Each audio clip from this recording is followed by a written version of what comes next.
지금부터 지구과학 1 수업을 시작하도록 하겠습니다. 오늘의 수업 주제는 날씨의 변화, 태풍과 날씨, 그리고 우리나라의 주요 악기상이 되겠습니다. 본 수업에 쓰인 그림 자료는 미래인 교과서 자료임을 알려드립니다. 저작권은 미래인 교과서에 있습니다. 먼저 2학기 2회 고사 시험 범위를 알려드리겠습니다. 시험 범위는 온대저기압과 날씨, 교과서로는 84쪽부터 해수의 용존 기체 부분까지 109쪽이 되겠습니다. 여기까지가 2학기 시험 범위가 되겠습니다. 2학기 2회 고사 시험 범위가 되겠습니다. 그러면 오늘 수업의 첫 번째 주제인 온대저기압과 날씨에 대해서 수업을 하도록 하겠습니다. 교과서 84쪽에 보면 자료 해석해보기 그림이 이렇게 나와 있습니다. 그 가 그림은 한랭전선에 대한 그 그림이고, 나 그림은 온난전선에 대한 그림이 되겠습니다.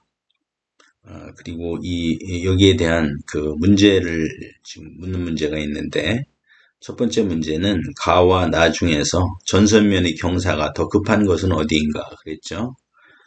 전선면의 그 경사는 보면은 그 가와 같은 그 한랭전선 같은 경우는 여기 찬 공기가 여기 따뜻한 공기를 밑을 파고들면서, 그러니까 무거운 놈이 가벼운 놈을 밑을 이렇게 파고 들어가니까 가벼운 놈은 빠른 속도로 이렇게 상승 기류가 생기죠. 그래서 여기 이와 같은 그 저군형 구름이 이렇게 생기게 되겠고요. 그래서 이게 요게 전선면인데 요게 기울기가 되겠고요. 그래서 한랭전선은 이 기울기가 이렇게 급하다라고 얘기를 할 수가 있겠습니다. 그리고 나와 같은 경우가 온난전선인데, 이 온난전선은 이 따뜻한 공기가 이쪽에 있는 찬 공기를 타고 서서히 이렇게 올라가면서 서서히 상승하면서 이렇게 구름이 형성되는 그런 그 구름 형태가 되겠습니다. 그리고 기울기는 아까 한랭전선에 비해서 완만하다라고 이렇게 얘기를 할 수가 있겠습니다. 그래서 1번의 답은 경사가 더 급한 것은 가가 되겠죠. 2번 가와 나에서 발달하는 구름의 형태는 어떻게 다른지 설명해 보자 그랬는데, 가는 여기서 그 저군형 구름이 되겠는데, 아까도 얘기했지만 저군형 구름은 강한 그 상승 기류 때문에 생기는 그 형태가 되겠고요. 서서히 이렇게 상승하면서 생기는 것은 이게 충운형 구름이 되겠습니다. 그 다음에 3번 문제 보면 A부터 D 중에서 강수가 주로 나타나는 곳을 두 군데 찾고 강수 형태가 어떤 차이가 있는지 설명해 보자 그랬는데, 우선 그 강수가 나타나는 곳은 그 한랭전선 같은 경우에는 어떻게 돼요? 한랭전선 같은 경우에는 후면 쪽에 강수구역이 형성되고, 그리고 온난전선 같은 경우에는 이 전면 쪽에 강수구역이 형성이 됩니다. 그래서 여기에서는 한랭전선 같은 경우에는 후면 쪽이기 때문에 이 A가 되겠습니다. 그리고 그 온난전선에는 전면 쪽에 강수구역이 형성되기 때문에 이쪽이 강수구역이 되겠죠. 그래서 D 부분이 강수구역이 되게 되겠습니다. 그래서 강수구역은 A, B, C, D 중에서 AB 중에서는 A가 되겠죠. 한랭전선의 후면. 그리고 나에서는 C, D가 있는데 D가 온난전선의 전면이 되겠습니다. 거기가 이제 강수구역이 이렇게 형성되는 것이 되겠네요.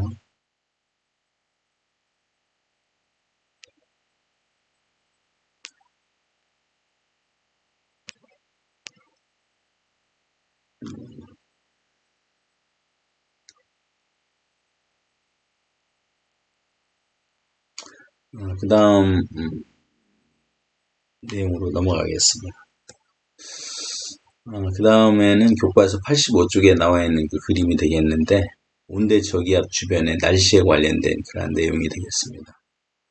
여기에서 보면 지금 여기가 지금 온대 저기압의 중심 부분이 되겠고요. 그리고 온대 저기압의 중심 부분이 되겠고, 이쪽이 한랭전선이 되겠습니다. 한랭전선. 그리고 여기가 이제 온난전선이 되겠는데, 전선의 개념은 서로 다른 공기, 찬 공기하고 따뜻한 공기의 경계면이 그 전선이 되겠죠. 그래서 이쪽에서부터 여기까지는 그 찬 공기가 이렇게 지배한다라고 얘기를 할 수가 있고, 그리고 이쪽에서 이쪽까지는 그 따뜻한 공기가 지배를 한다라고 얘기를 할 수가 있겠습니다. 그래서 찬 공기하고 따뜻한 공기의 경계면이 즉 전선이 이렇게 되겠습니다. 그리고 여기에서 나타내는 그 그림은 여기서 설명할 수 있는 것이 운난전선에서는 이 전면 쪽에 이 강수구역이 이렇게 형성이 되어 있죠. 운난전선이 전면 쪽에 강수구역이 이렇게 넓게 분포한다는 걸 볼 수 있고, 그리고 한랭전선에는 후면 쪽에 강수구역이 이렇게 좁게 형성되는 것을 알 수가 있겠습니다. 그리고 운난전선의 전면에는 그 충운형 구름이, 그리고 한랭전선의 후면 쪽에는 저운형 구름이 형성된다라는 것은 아까 설명을 했고요. 그리고 여기 지금 화살표가 이렇게 나와 있는데, 이 화살표 자체는 또 풍향을 설명할 수가 있게 되겠습니다. 그래서 운난전선의 앞쪽에는, 여기 앞쪽에는 남동풍 계열의, 남동풍의 그 풍향이 형성되고, 이렇게 한랭전선과 운난전선 그 사이에서는 남서풍 계열의 바람이 불고, 그리고 한랭전선의 후면 쪽에는 북서풍 계열이 이렇게 형성되게 되겠습니다. 그래서 예를 들어서 여기가 지금 이 천안이라고 그랬을 때, 천안에는 운난전선의 앞쪽에 있을 때는 풍향으로 봤을 때는 남동풍 계열이 불다가 이제 천안이 이 한랭전선과 운난전선 그 사이에 들어가게 되면 풍향은 남서풍 계열로 이렇게 바뀌는 거고요. 그리고 이쪽이 한랭전선 후면 쪽에 들어가게 될 경우에는 북서풍의 이 풍향으로 이렇게 바뀌게 되는 겁니다. 그래서 그 온대 저기압이 진행됨에 따라서 어느 지역이 온난전선의 전면, 그리고 온난전선과 한랭전선의 그 중간, 그리고 한랭전선의 후면에 들었을 때 그 풍향의 변화를 그렇게 설명하면 되겠고요. 그 다음에 기압의 변화를 여기서 설명할 수가 있는데, 기압은 여기에 이쪽에는 그 찬 공기가 지배해 있고, 그리고 온난전선과 한랭전선 그 사이에서 따뜻한 공기가 지배해 있기 때문에 그 따뜻한 공기는 그 찬 공기에 비해서 그 기압이 낮다라고 얘기를 할 수가 있겠죠. 그래서 온난전선이 전면 쪽에 있을 때는 그 온난전선과 한랭전선에 비해서 기압이 높다라고 할 수가 있습니다. 그래서 기압이 높은 상태에서 따뜻한 구역으로 들어가게 되면 다시 기압이 낮아지다가 다시 그 한랭전선의 후면 쪽으로 가게 되면 다시 기압이 높아지는 이러한 그 기압의 변화를 얘기를 할 수가 있게 되겠습니다. 그리고 그런 내용을 이제 얘기를 할 수가 있고, 요 가운데 있는 그림은 위에 있는 그림을 단면도로 이렇게 한 건데 똑같은 얘기가 되겠습니다. 이쪽에는 그 한랭전선이 상승기를 찬 공기가 따뜻한 공기를 밀어 올리면서 한랭전선이 형성되는데, 여기에서는 저군형 구름이 형성된다라는 것을 얘기했고, 그리고 그 강수구역은 한랭전선 후면 쪽에 이렇게 형성된다라는 걸 얘기를 할 수가 있습니다. 그리고 이쪽에는, 오른쪽은 그 온난전선인데, 온난전선은 전면 쪽에 강수구역이 형성되고, 그리고 구름의 형태는 충운형이 이렇게 형성된다. 그런 얘기를 할 수가 있겠습니다. 그리고 맨 아래에 있는 그림은 기압과 기온과 그리고 풍향의 이 변화를 여기 이렇게 나타냈는데, 기압이라든가 기온 그리고 풍향은 각각 그 전선의 그 전선면에서 크게 이렇게 변하는 것을 볼 수가 있습니다.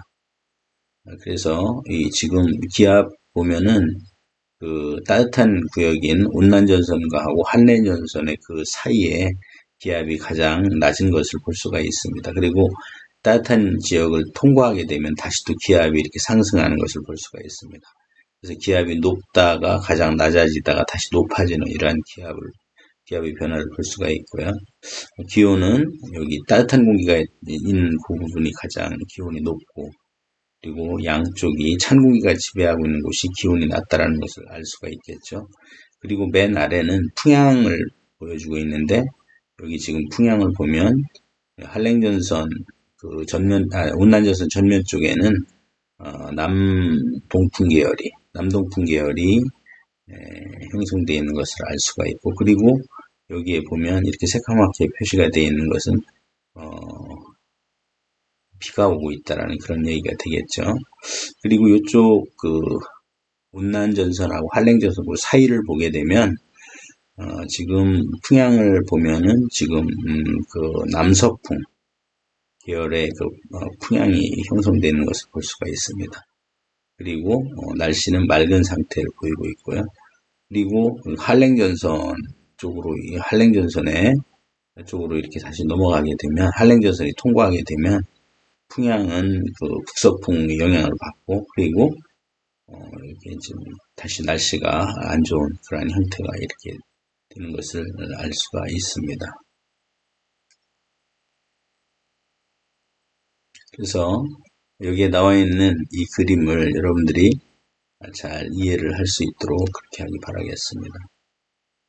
아주 그 온대 저기압과 관련돼서 그 주변의 날씨의 그 변화를 해석하는 것이 중요한 그런 문제가 되겠습니다.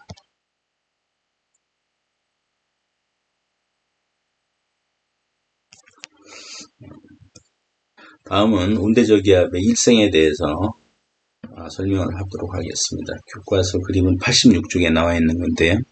먼저 그 정체전선이 그 형성됐다라고 되어 있는데, 그 저기압이 이렇게 형성이 되게 되면 저기압을 중심으로 해서 바람이 이렇게 모여드는데, 이게 지금 온대지방이니까 북쪽에서 불어들어오는 바람과 남쪽에서 불어들어오는 바람은 이렇게 서로 성질이 다른 그러한 그 공기들이 모여들어서 이러한 그 온대저기압을 형성하는 그런 예를 지금 설명하고 있는 겁니다. 그래서 북쪽에서 내려오는 것은 찬 공기, 남쪽에서 불어온 공기는 따뜻한 공기가 처음에는 이러한 평형 상태를 유지합니다. 그래서 이게 정체전선을 형성한다라고 되어 있는 거고요. 두 번째는 여기서 파동을 형성한다라는 그런 이유는 그 찬 공기가 따뜻한 공기보다 밀도가 더 크기 때문에 밑으로 이렇게 이제 내려 누르게 됩니다. 그러면서 움직이기 시작하면서 이제 파동을 형성한다라는 그런 개념이 되겠고요. 그리고 나서 이런 것들이 이제 시간이 갈수록 온대저기압이 이렇게 성장하는 것이 되겠는데, 이 온대저기압 중에서는 한랭전선이 온난전선보다 이동 속도가 빠릅니다. 그 이유는 한랭전선은 찬 공기가 따뜻한 공기를 밀어 올리는 경우고, 그러니까 무거운 놈이 가벼운 놈을 밀어 올리는 거고, 그리고 온난전선 같은 경우는 찬 공기가 버티고 있는데 따뜻한 공기가 찬 공기를 밀어 붙이는 형태인데, 찬 공기가 그 잘 밀리질 않기 때문에 따뜻한 공기가 위로 이렇게 올라가는 겁니다. 그래서 이동 속도가 한랭전선이 온난전선보다 빠르기 때문에 점차 이 간격이 이제 좁아지게 됩니다. 그래서 결국은 나중에 이게 합쳐지게 되면 이제 폐색전선, 합쳐지는 그 전선이 되고, 그렇게 되면서 마지막에 이제 온대저기압이 소멸되는 이러한 그 과정을 거치는 것이 온대저기압의 그 일생이라고 할 수가 있겠습니다.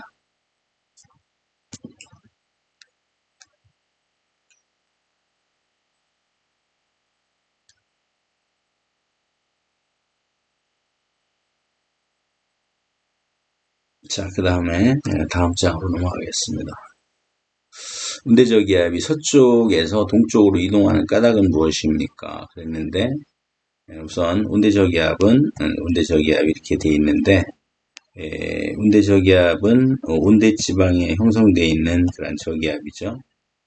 그래서 대기의 그 대순환에 보면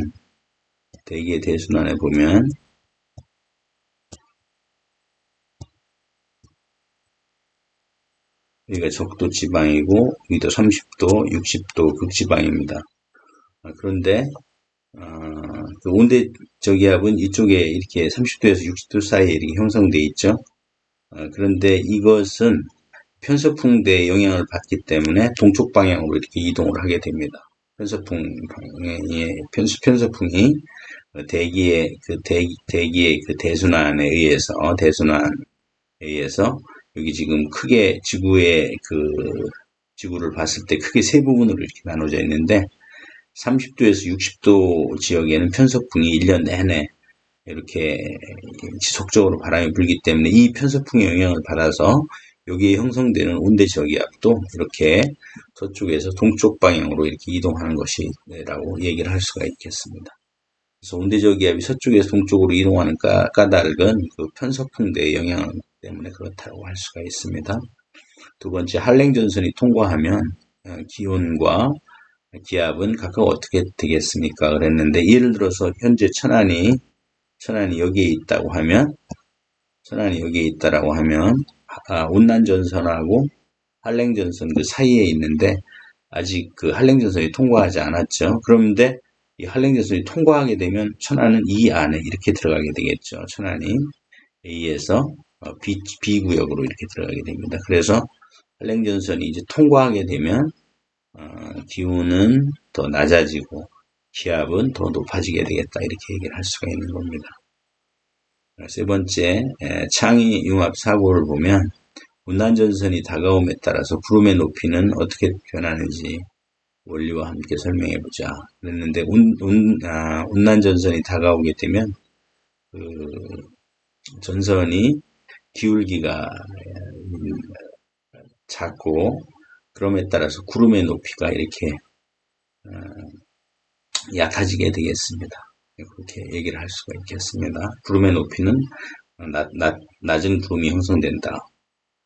반대로 그 한랭전선 같은 경우는 강한 상승기류 때문에 정난운 같은 경우가 되는데 그 정난운 같은 경우는 높은 형태의 구름 높이가 높은 형태라고 이렇게 얘기할 수가 있겠습니다. 다음에는 그 태풍과 날씨에 대해서 공부를 해보도록 하겠습니다. 여기 그림의 그 제목이 열대저기압의 발생 지역과 이름이라고 되어 있는데 우선 열대저기압의 개념과 발생 지역을 한번 보겠습니다. 그리고 각각 지역이 어느 지역에서 열대저기압이 형성되느냐에 따라서 이름을 이렇게 다르게 부른다는 것을 설명하도록 하겠습니다. 열대저기압의 개념은 수온이 높은 열대 해상에서 바다 위에서 발생되는 그런 저기압을 열대저기압이라고 합니다. 그리고 그 열대저기압 중에서 열대저기압의 그 중심부 부근의 그 순간 최대 풍속이 17m/s 이상인 것을 우리는 태풍이라고 이렇게 합니다. 태풍이라고 하고요. 즉 태평양의 서태평양 쪽에서 발생하는 이러한 그 태풍 17m 이상인 것을 태풍이라고 하고 똑같은 태풍을 여기에 북아메리카 연안 지역에서 그러한 태풍이 발생하면 이제 허리케인이라고 얘기를 하고요. 그리고 이 똑같은 그 태풍이 오스트레일리아 북쪽이라든지 인도양에서 발생하는 그 태풍을 사이클론이라고 한다라고 이렇게 얘기를 할 수가 있겠습니다. 그래서 똑같은 태풍의 성격이라고 하더라도 발생되는 지역에 따라서 허리케인과 사이클론이라고 이렇게 이름을 부른다라는 것을 여기에 설명을 해주고 있습니다. 그리고 여기에 창의 융합 사고 문제를 보면 적도에서 태풍이 발생하지 않는 까닭을 설명해 보자고 그랬는데 여기에서 보면 그 태풍은 그 적도 부근에서는 발생하지 않고 대략 한 10도 정도 북반구나 남반구나 한 그 10도 부근에서 이 태풍이 이렇게 발생을 하는데 그 이유는 전향력으로 설명할 수가 있습니다. 전향력. 그래서 적도 같은 경우에는 전향력이 거의 생기지 않기 때문에 전향력이 없거나 거의 미미하기 때문에 태풍이 소용돌이가 생기지 않아서 전향력이 없으면 이 소용돌이 현상이 발생하지 않거든요. 전향력이라는 것은 북반구 같은 경우 진행 방향 오른쪽 방향으로 이렇게 휘게 되는데 이러한 휘는 힘이 발생하지 않기 때문에 태풍이 발생하지 않는다. 태풍 자체도 어떤 회전하는 그러한 형태로 나타나잖아요. 태풍이. 그래서 그 회전하는 그러한 힘 자체가 전향력이 없기 때문에 발생하지 않는다. 그래서 적도에는 태풍이 발생하지 않는다라고 이렇게 얘기를 할 수가 있습니다. 그리고 전향력은 그 고위도로 가면 갈수록 전향력이 더 크게 이렇게 생기는데 그럼에 따라서 여기에 좀 벗어난 얘기지만 고위도 쪽으로 가면 갈수록 전향력이 이렇게 크게 생깁니다. 그것은 위도에 따라서 그 손속도의 차이가 있기 때문에 그렇게 된다라고 설명을 할 수가 있는데 지금 여기에서는 그렇게 자세한 내용을 설명할 수가 없습니다. 의문 나는 그러한 학생들이 있으면 수업 시간에 다시 전향력에 대해서 질문을 하게 되면 수업 시간에 선생님이 그림을 그려서 설명을 하도록 하겠습니다. 그리고 그 다음에 그 주제는 태풍의 월별 평균 이동 경로를 여기에 그림을 그리고 있는데 처음에 위도 10도 상에서 태풍이 발생한다고 그랬죠. 그래서 처음에 태풍이 발생하면 북서쪽 방향으로 이렇게 진행을 하게 됩니다. 북쪽 또는 북서쪽 방향으로 이렇게 진행을 하다가 위도 30도 지역이 되면 이렇게 진로 자체가 북동 쪽으로 이렇게 바뀌게 됩니다. 그래서 북서쪽으로 이동했던 그 태풍 자체가 위도 30도 정도를 지나게 되면 북동풍으로 이렇게 북동 쪽으로 태풍의 그 진행 경로가 바뀐다는 것을 여기 보여주고 있습니다. 자, 여기에서는 중요한 내용이 위험 반원과 그리고 안전 반원에 대한 얘기가 되겠습니다. 위험 반원은 이 화살표는 태풍의 진행 경로가 되겠죠. 진행 경로의 오른쪽에 위치해 있는 지역은 위험 반원이고 태풍의 진행 방향의 왼쪽 방향은 안전 반원이다. 여기 이쪽도 마찬가지죠. 이쪽도 태풍의 진행 방향의 오른쪽은 위험 반원, 왼쪽엔 안전 반원이라고 이렇게 알 수가 있는데 그 이유는 뭐냐면 아까도 설명했던 그 대기의 그 대순환 모형으로 설명을 할 수가 있는데 위도 적도에서 30도 그 사이에서는 그 무역풍이 이렇게 불고 그리고 30도에서 60도에서는 적도 여기가 30도 여기가 60도 여기가 극지방이죠.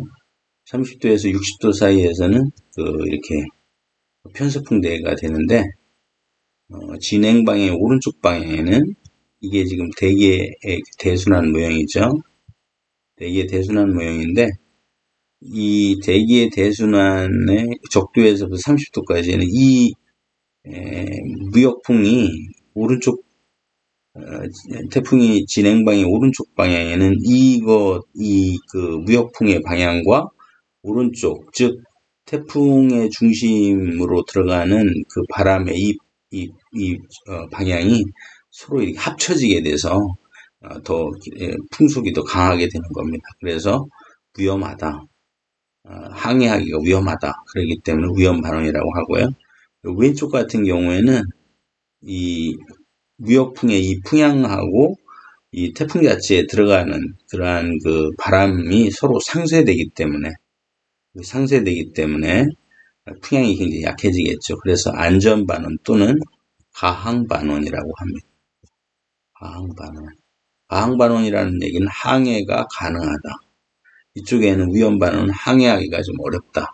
위험하다.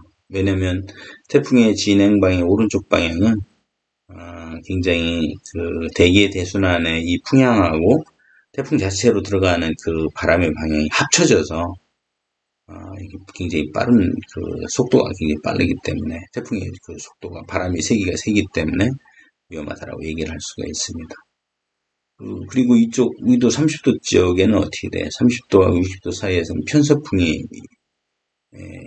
불고 있죠. 그래서 오른쪽 방향은 그 편서풍, 대기의 대순환인 편서풍과 태풍 자체에 들어가는 이러한 그 풍향 자체가 합쳐져서 같은 방향이기 때문에 속도가 굉장히 빠른 속도를 가게 됩니다. 그래서 위험하고 마찬가지로 왼쪽에는 편서풍 방향은 지금 이런 방향이니까 이 방향하고 편서풍 방향이 이렇게 되죠. 이것과 그리고 태풍 자체로 들어오는 풍향 이것이 서로 상쇄가 돼서 풍향 자체가 풍속이 약해져서 그 항해하기가 좀 안전하다 이렇게 얘기를 할 수가 있는 겁니다. 여기에는 그런 그 내용이 있다라는 거 여러분들이 이해해 주면 되겠습니다. 다음에는 그 태풍의 구조가 되겠습니다. 태풍의 구조인데 태풍 자체도 그 열대 저기압이죠. 저기압이기 때문에 이렇게 태풍이 바람이 불어 들어가면서 이렇게 소용돌이가 이렇게 그래서 회전을 하게 되겠죠. 근데 여기에서는 지금 상승기류가 이제 안쪽으로 이렇게 태풍 자체가 열대 저기압이기 때문에 저기압에서 바람이 불어 들어가게 되면 이제 상승기류가 이렇게 생기겠죠. 상승기류가 생기면서 이렇게 많은 이 구름들이 이렇게 생기는 겁니다. 그런데 여기에 요 부분을 태풍의 눈이라고 하면 이 태풍의 눈 부분에는 하강기류가 이렇게 생긴다고 이렇게 설명할 수가 있는 겁니다. 그 이유는 뭐냐? 이유는 태풍 자체가 회전하기 때문에 태풍의 눈을 중심으로 해서 회전하는 물체는 원심력이 이렇게 생기죠. 원심력이 생기고 그 원심력이 생길 뿐만 아니라 이 안쪽에는 뭐가 생기냐면 이 구심력이 생깁니다. 그래서 원심력과 원심력하고 구심력이 이 평형 상태를 유지하게 되면 이 안쪽으로 바람이 불어 들어가지 못하게 되겠죠. 이제 평형 상태를 유지하면 그 평형 상태를 이 태풍의 눈을 쭉 중심으로 해서 모든 점에서는 원심력과 구심력이 평형 상태를 유지하는 겁니다. 그래서 그렇게 되면은 바람이 이제 들어가지 못하기 때문에 상승기류가 생기지 않고 이렇게 하강기류가 이렇게 생긴다라고 얘기를 할 수가 있습니다. 하강기류가 생기면 어떻게 되겠어요? 하강기류가 생기면은 위에 있던 구름 자체가 밑으로 내려오면서 기압이 높아지고 압축이 되고 그래서 이제 맑은 날씨가 이렇게 되는 겁니다. 그래서 태풍의 눈이 통과할 때는 통과하는 그 지역에는 일시적으로 맑은 날씨가 이렇게 된다라고 얘기를 할 수가 있는 것이 되겠습니다. 마찬가지로 태풍의 기압과 풍속에 대한 그러한 그 그림이 되겠는데요. 여기 지금 기압하고 풍속이 나와 있는데 기압은 태풍의 그 눈 중심에서는 기압이 가장 낮고 그리고 풍속도 가장 낮은 것을 이렇게 보여주고 있습니다. 태풍 차바의 일기도하고 위성 영상 그리고 이동 경로를 나타낸 것이 되겠습니다. 여기 태풍은 여기 위에 있는 것은 이 온대저기압에 대한 그림인데 온대저기압하고 태풍의 차이점은 온대저기압 같은 경우 이렇게 전선이 있죠. 그런데 여기 태풍 자체는 전선이 없습니다. 그것이 중요한 특징이 되겠죠. 왜냐하면은 온대저기압 같은 경우는 찬 공기하고 따뜻한 공기가 만나서 서로 성질이 다른 공기들이 만나서 전선을 형성하는데, 이 열대저기압 같은 경우는 서로 성질이 다른 공기가 아니라 같은 공기들이 이렇게 모여들기 때문에 전선이 형성되지 않는다. 이렇게 얘기를 할 수가 있고요. 그리고 여기 위성 영상을 보면 여기 요 가운데 부분이 태풍의 눈이 되는 것이 되겠고요. 눈으로 이렇게 보이게 되겠죠. 그리고 이 태풍의 이동 경로가 이렇게 쭉 형성이 되는데, 이 태풍의 이동 경로는 어떻게 일정하지 않고 태풍 자체가 계속 이동하면서 수증기가 얼마만큼 공급받는지, 그리고 주변의 상황에 따라서, 온도에 따라서 태풍의 이동 경로는 계속 다양하게 이렇게 변하는 것을 여러분들도 뉴스라든가 그런 것들을 통해서 이렇게 들어왔을 겁니다. 핵심 개념 확인하기를 들어가 보면, 첫 번째 태풍의 에너지원은 무엇인가 그랬는데, 태풍 자체는 저기압이기 때문에 상승기류가 생기고요. 그리고 이게 열대 해상에서 생기기 때문에 거기에서 강한 상승기류가 생기면서 수증기를 계속적으로 공급을 받죠. 근데 수증기 자체가 상승기류가 생기면서 그것이 이제 응결을 하게 됩니다. 응결하게 되면 이게 물방울이 되겠죠. 물방울이 되면 여기서 어떻게 돼요? 여기에서 수증기가 가지고 있던 열을 물방울이 되면서 여기에서 열을 방출하게 됩니다. 그래서 이 방출된 열 자체가 태풍을 계속해서 성장시키는 그러한 그 힘이 되겠다, 이렇게 얘기를 할 수가 있고요. 여기에서 그러면은 그 잠열이라는 말은 뭐냐? 잠재되어 있는 열이다, 그런 얘기인데, 수증기 자체가 물방울이 되면서 열을 방출했다고 그러는데, 이 수증기 자체가 가지고 있는 열, 이 자체를 잠열이라고 할 수가 있겠습니다. 왜냐하면 이게 잠재된 열이기 때문에. 그래서 그 잠재된 열을 수증기 자체가 물방울이 되면서 그 잠재된 열을 방출하는데, 그 방출된 열 자체가 태풍을 계속적으로 가속시키는 그런 그 힘이 되겠다, 이렇게 얘기를 할 수가 있겠습니다. 그래서 여기서는 수증기의 응결열 또는 잠열, 응결열, 뭐 이렇게 얘기를 할 수가 있겠죠. 그래서 태풍이 육지에 이렇게 도달하게 되면 급속하게 약화가 되는 이유가, 수증기를 공급받지 못하게 되면 이런 에너지를 계속적으로 공급받지 못하기 때문에, 응결열이 공급받지 못하기 때문에 태풍의 이 계속 약화된다, 급속히 약화된다라고 얘기할 수가 있습니다. 태풍 진행 경로의 오른쪽 지역이 왼쪽 지역보다 풍속이 더 강한 까닭은 뭐라고 그랬습니까? 아까 태풍 자체에 불어들어가는 풍향과 대기의 대순환의 풍향이 오른쪽에는 서로 같은 방향이기 때문에 상승작용을 해서 굉장히 속도가 빠른, 풍속이 빠르게 되겠고, 그리고 태풍의 진행 방향 왼쪽 방향 같은 경우에는 태풍 자체에 불어들어가는 방향과 대기의 대순환의 그 풍향 자체가 서로 상쇄시키는 그런 방향으로 작용하기 때문에 속도가 태풍의 그 풍속이 낮아진다, 이렇게 얘기를 할 수가 있겠습니다. 그래서 왼쪽 지역보다 풍속이 더 강한 이유는 태풍 자체에 들어가는 풍향하고 대기의 대순환 풍향이 서로 합쳐지기 때문에 그렇다, 같은 방향이기 때문에 그렇다라고 얘기를 할 수가 있습니다. 다음은 우리나라 주요 악기상. 여기 악기상이라는 것은 기상 자체가 악하다, 여기서는 안 좋은 상태, 그런 이해가 되겠죠. 그래서 첫 번째가 내우가 되겠는데, 교과서 94쪽에 되겠습니다. 여기에 내우의 그 발달 단계가 나와 있죠. 적운 단계, 성숙 단계, 소멸 단계가 이렇게 있는데, 여름에 그 천둥이 치고 막 번개, 그리고 갑자기 소나기가 내리는 경우가 있잖아요. 그런 경우를 내우라고 합니다. 그래서 이 내우가 발생하는 경우는 지면 자체가 가열이 돼서 강한 상승기류가 생겨가지고 이 정난운이 형성되고, 그 가운데서 천둥과 번개 그리고 소나기를 내리는 경우를 우리는 내우라고 얘기를 할 수가 있습니다. 그래서 여기서는 적은 단계에서는 강수 현상이 약하고 성숙 단계에서는 소나기가 내리고 천둥, 번개, 우박 등이 동반되기도 하고 그리고 소멸 단계에서는 하강기류와 함께 약한 비가 내린다. 이렇게 이런 그 특징을 가지고 있는 것이 내우다. 이렇게 설명을 할 수가 있습니다. 여러분들이 그 여름철에 천둥이라든가 번개가 갑자기 이렇게 생기는 경우가 있는데 이런 경우가 내우라고 할 수가 있겠습니다.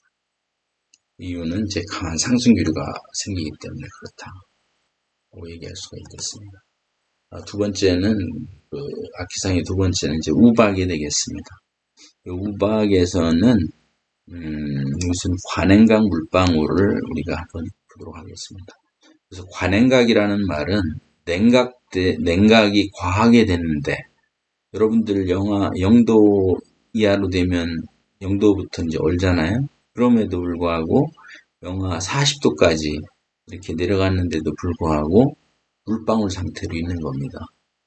냉각이 과한데도 물방울 상태로 되어 있는 것을 관행각 물방울이라고 하는데 이 상태의 관행각 물방울 상태에서 수증기가 이제 이렇게 물방울 상태에서 수증기가 증발이 돼서 나오는데 그 증발된 수증기 자체가 빙정에 붙는 겁니다.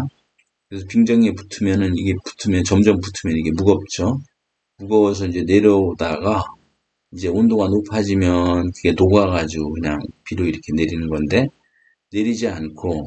비가 내리지 않고 이것이 이제 빙정 자체가 성장해서 내려오다가 다시 또 강한 상승기류를 만나가지고 위로 올라가가지고 다시 또 성장하고 밑으로 내려오다가 다시 또 성장하고 이런 것이 반복돼가지고 빙정이 계속적으로 이제 많이 이제 성장을 하잖아요. 성장을 하다가 이게 이제 중력을 이기지 못해서 떨어지게 돼서 녹지 않는 그런 경우가 되면 그 자체가 이제 우박이 되는 겁니다. 이 우박은 초여름이나 가을에 주로 이렇게 발생하는데 이것도 원인이 강한 그 상승기류가 이렇게 발생하고 그리고 관행각 물방울에 있는 것이 그 수증기가 증발하고 그런 것들이 이제 많이 성장하고 그러다 이제 중력을 이기지 못하면 떨어지는 것이 우박이다. 이렇게 이해를 하면 되겠습니다. 그 다음에 세 번째의 악기 상황은 어떤 것이 있냐면 국지성 호우가 되겠습니다. 여기 국지성이라는 것은 전면이 아니고 국지적인 것을 얘기하겠죠. 우리가 살고 있는 천안을 한 예로 들면 천안 전 지역에서 비를 내리는 경우를 국지성이라고 얘기하지 않고 천안 중에서도 어느 한 일정한 그 천안에 많은 동이 있잖아요. 그 동 중에서 일정한 어느 한 동에서만 집중적으로 비가 내리는 경우가 되는 겁니다. 그런 것을 국지성 호우라고 이렇게 얘기를 하는데요. 국지성 호우의 그 정의를 보면 1시간에 30mm 이상이 내린다든지 또는 하루 동안에 80mm 이상 또는 하루 동안에 연 강수량의 10%에 상당하는 비가 내릴 경우 이런 경우를 국지성 호우라고 얘기를 합니다. 그런데 이 국지성 호우가 발생한 원인으로는 어느 지역적으로 굉장히 그 지역이 강한 그 어느 동 자체가 강한 햇빛으로 강한 상승기류를 받고 강한 상승기류가 생겼다든지 또는 태풍에 동반된 비구름이 발생을 해서 비구름 때문에 이런 국지성 호우가 발생할 수 있다라고 얘기를 할 수가 있겠습니다.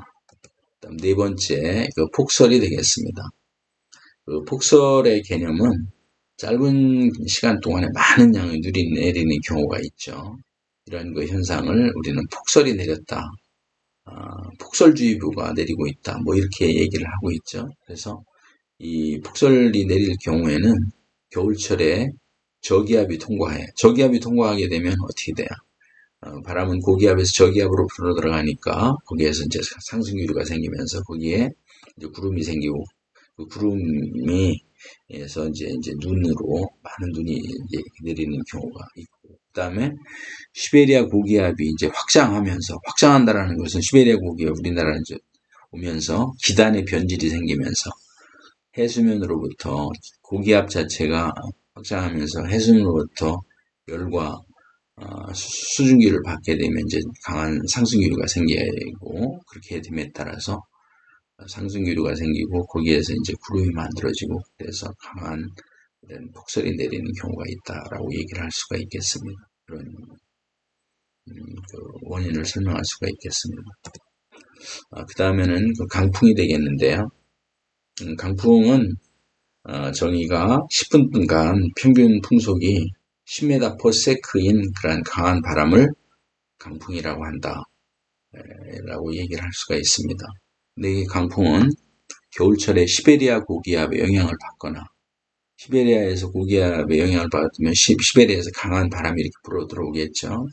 또는 여름철에 태풍의 영향을 받게 되면, 태풍이 올 때는 굉장히 바람이 세기가 세죠.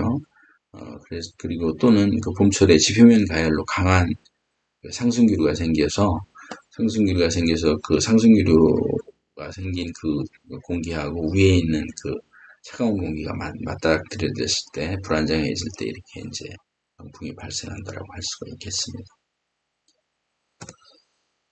그리고 그 다음에는 이제 마지막으로 악기상의 마지막이 황사가 되겠는데, 이 황사는 중국의 북부나 몽골 사막 또는 건조한 황토지대에서 강한 바람이 불어가지고 이러한 미세먼지들이 상공으로 올라가가지고 우리나라까지 운반돼가지고 서서히 하강하는 그런 현상을 우리는 황사라고 얘기를 합니다. 이 황사는 우리나라의 3월에서 5월 사이에 많이 이렇게 발생하고 있는데요. 우리나라가 지금 편서풍대에 속하고 있기 때문에, 중국도 편서풍대에 속하기 때문에 이 황사가 우리나라에만 영향을 주는 것이 아니라 편서풍을 타고 이 황사가 계속 이동해서 일본이라든가 태평양, 북아메리카까지도 이렇게 날아가서 상당히 여러 가지 안 좋은 그러한 현상을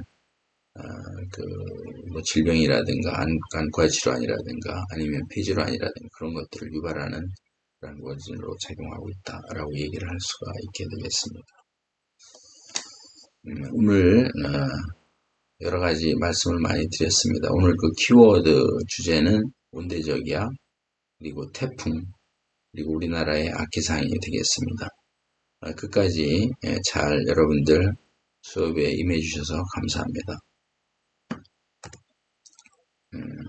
여러분 앞으로 계속해서 여러분들이 하는 노력들을 계속해서 여러분이 그러한 그 목표로 한 꼭 하고 싶은 일들을 꼭 할 수 있도록 하기 바라겠습니다. 수고 많았습니다. 감사합니다.